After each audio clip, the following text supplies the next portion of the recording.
గోంగూర ఇది గోంగూర అన్నమాట. నేను ఇప్పుడు గోంగూర పచ్చడి చేయబోతున్నాను. గోంగూర పచ్చడి చాలా మందికి తెలుసు, తెలియదని కాదు. ఒక్కొక్కళ్ళు ఒక్కొక్క రకంగా చేసుకుంటారు.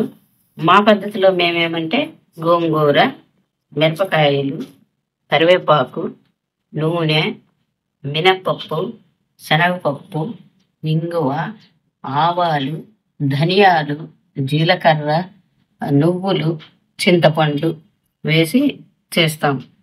ఇది చాలా బాగుంటుందండి. ఇప్పుడు ఈ గోంగూరని మనము ఆకులుగా పెద్ద పెద్ద ఆకులుగా చేసుకున్నాం అనుకోండి, సరిగ్గా వేగదు. అందుకని నేనేం చేశానంటే శుభ్రంగా కడిగేసి దాన్ని ఇంకా ఇట్లా చిన్న చిన్న పీసులుగా చేసుకున్నాను. ఇలా చేసుకున్నాం అనుకోండి, మనకి తొందరగా వేగిపోతుంది, చక్కగా వేగుతుంది. అప్పుడు మనకి ఈజీగా కూడా ఉంటుంది.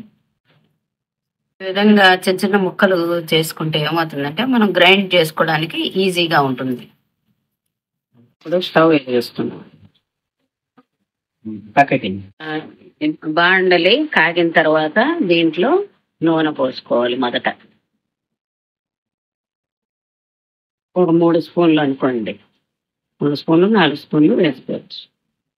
తర్వాత నేను చెప్పడం మర్చిపోయానట, మెంతి పొడి వేసుకోవాలండి. మర్చిపోయానండి. మెంతి పొడి హాఫ్ టీ స్పూన్. ఇది ఉంది కదండి, దీంట్లో ఒక హాఫ్ వేసాను. ఇప్పుడు మినపప్పు వేసుకోవాలండి. తర్వాత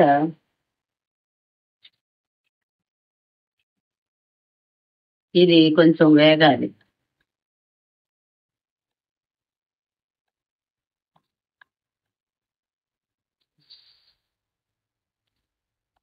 కొద్దిగా వేగిన తర్వాత కొంచెం మినపప్పు కొంచెం టైం పడుతుంది కదా, ఇది కొద్దిగా వేగిన తర్వాత శనగపప్పు.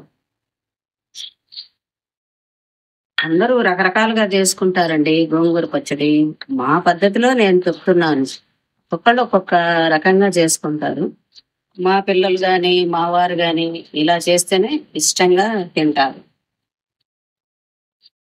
ఫస్ట్ మెంతి పొడి వేసాను, తర్వాత మినపప్పు వేసాను, ఇప్పుడు శనగపప్పు వేసాను. కొద్దిగా ఆవాలు అర టీ స్పూన్ అనుకోండి,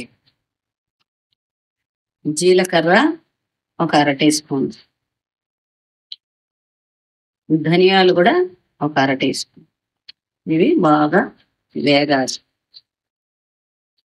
మనకి బాగా కమ్మటి వాసన వస్తుంది. వేగినట్లుగా కమ్మటి వాసన వస్తుంది. తర్వాత కాస్తంత చింతపండు,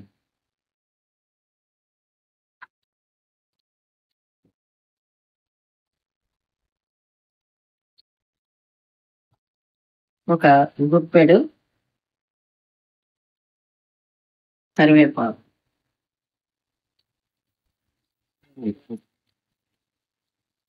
కరివేపాకు ఒక గుప్పెడు అన్నమాట. కరివేపాకు వేగిన తర్వాత నువ్వులు. ముందుగా ఎండుమిరపకాయలు వేస్తే స్మెల్ అది రుచి ఉండదండి. అందుకని మేము లాస్ట్ లో వేస్తాము, చివర్లో. ఈ నువ్వుల పప్పు కూడా ఎక్కువ వేగిపోతుంది కాబట్టి ఇది దింపే ముందు నువ్వుల పొడి వేస్తాం. ఆ, ఎంత మంచి స్మెల్ వస్తుంది అనుకున్నారు ఈ మిరపకాయలు ఇప్పుడు కనుక వేస్తే. తర్వాత మనం దింపే ముందు నువ్వులు ఒక స్పూన్ అండి, నువ్వులు ఇవి కూడా వేసుకుంటే చాలా కమ్మగా ఉంటుందండి.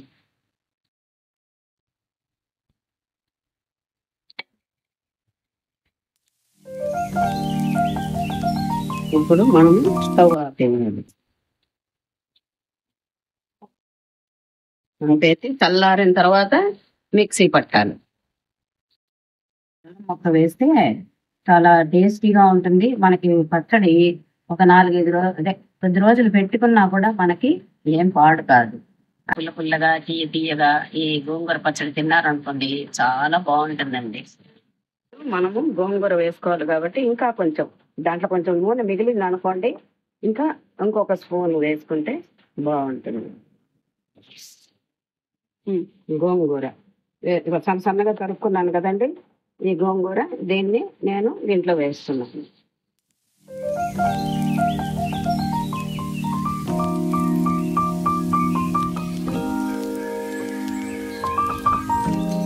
కూరని ఇలాగా బాగా వేయించుకోవాలి.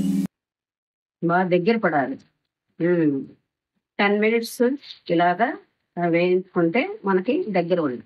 చాలా తొందరగా అయిపోతుందండి. చాలా ఈజీ ఇది. ఎవరైనా చేసేసుకోవచ్చు. చూడండి ఇలాగా మగ్గుతోంది చూసారా? ఇలాగా బాగా వేయించుకోవాలి. ఒక 10 నిమిషాలు పడుతుందిలేండి. అయిపోయింది చూసావా? అదే గనక పెద్ద పెద్ద ఆకులుగా ఉందనుకో చేయటము చాలా టైం తీసుకుంటుంది. ఇప్పుడు చిన్న చిన్న ముక్కలుగా చేశాను కాబట్టి తొందరగా అయిపోయింది. నీకు మిక్సీలో కూడా చాలా తొందరగా అయిపోతుంది నాన్న. ఇక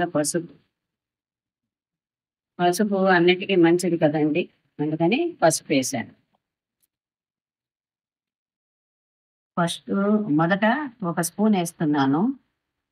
సరిపోకపోతే మళ్ళీ ఇంకొంచెం వేసుకుందాం. నేను ఒక స్పూన్ వేసి కొంచెం వేసానండి. సరిపోకపోయింది అనుకోండి మళ్ళీ ఇంకొంచెం వేసుకోవచ్చు.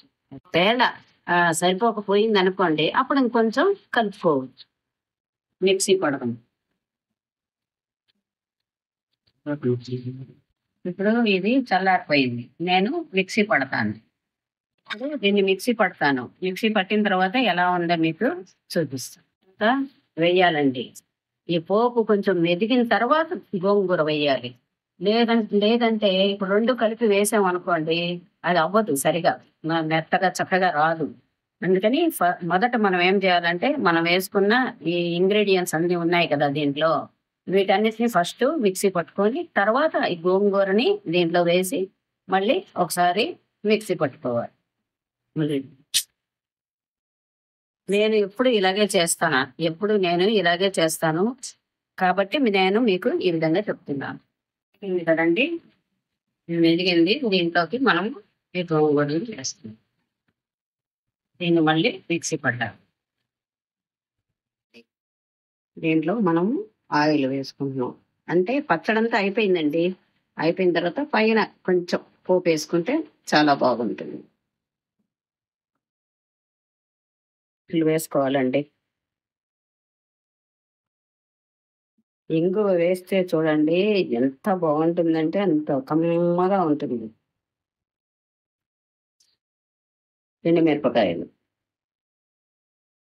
కొంచెం ఇది వేగాక కరివేపాకు,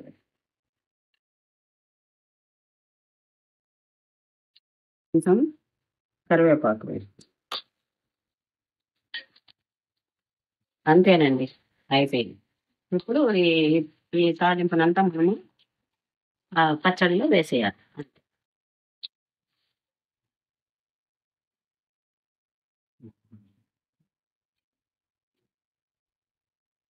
ఇప్పుడు ఈ పచ్చడిని దీంట్లో వేసి ఈ పోపులో ఇలా కలిపేసి అయిపోయింది. అంతేనండి. మామూలుగా దీంట్లో ఉల్లిపాయ కూడా వేస్తామండి. అయితే ఇప్పుడు శ్రావణ మాసం కాబట్టి మేము ఉల్లిపాయ వేయటం లేదు, వెల్లుల్లి కూడా వేయటం లేదు. ఈసారి ఆ పచ్చడి కూడా చేసి మీకు చూపిస్తాం. ఇప్పుడు మొత్తం పచ్చడి అంతా కంప్లీట్ అయిపోయిందండి.